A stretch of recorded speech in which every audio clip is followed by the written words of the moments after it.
देखो ऐसा पशु परिचार भर्ती के रिजल्ट के बारे में तो विवाद चल रहा है, उसी को लेकर बोर्ड अध्यक्ष से हम बहुत दिनों से मिलना चाह रहे थे, लेकिन अध्यक्ष जी बाहर थे और कल उन्होंने समय दिया था आज का 3 बजे का, तो आज हमारी मुलाकात हुई है। साथ में बच्चे भी मौजूद थे, सर भी मौजूद थे।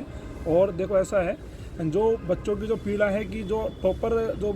4th शिफ्ट के बच्चे हैं 135 नंबर ला के उनका सिलेक्शन नहीं हुआ, हम चेयरमैन साहब से बस यही कह रहे हैं कि इन बच्चों की गलती क्या है। 135 नंबर लाने वाला बच्चा अगर सेलेक्ट नहीं हो रहा तो आखिरकार में फिर सिलेक्शन होगा किसका। तो इस बात को लेकर चेयरमैन से हमने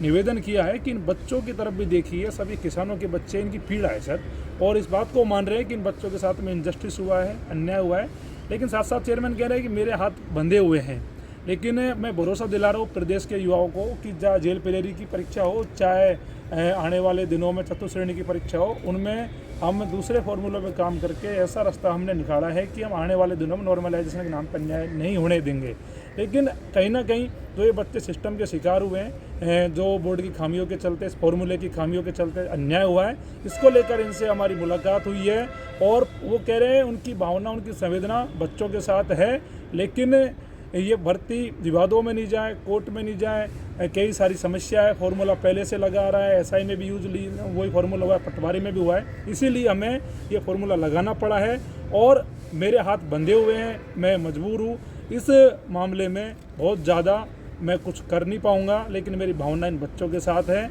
आगे की ये लड़ाई है वो हमारी, अब हम कोर्ट में लड़ेंगे, सड़कों पे भी लड़ेंगे। सड़कों पे इसलिए लड़ेंगे कि आगे चीज़ खत्म हो जाए, कोर्ट में इसलिए लड़ेंगे कि पशु परिचार भर्ती में बच्चों के साथ में न्याय हो जाए। चेयरमैन साहब से आज हमने मुलाकात की और चेयरमैन साहब ने आश्वासन दिया कि मैं जो भी कार्य करूंगा वो छात्र हित में करूंगा, बच्चों के हित में करूंगा।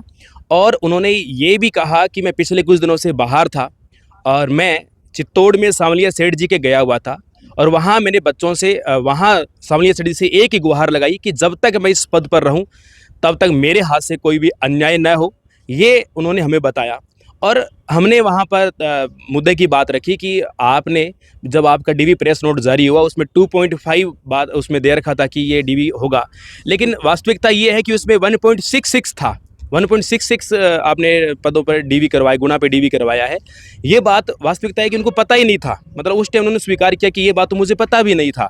और बच्चों की संवेदना के साथ में है, पीड़ा को समझ रहे हैं और उन्होंने ये भी आश्वासन दिया कि अन्य आने वाली भर्तियों में ऐसा नहीं होगा और इस भर्ती में एकमात्र अभी समाधान बचा है वो न्यायिक स्तर पर है। न्यायपालिका के माध्यम से संघर्ष किया जा सकता है और खूब शुभकामनाएं दी कि आने वाले समय में हम खूब साथ देंगे।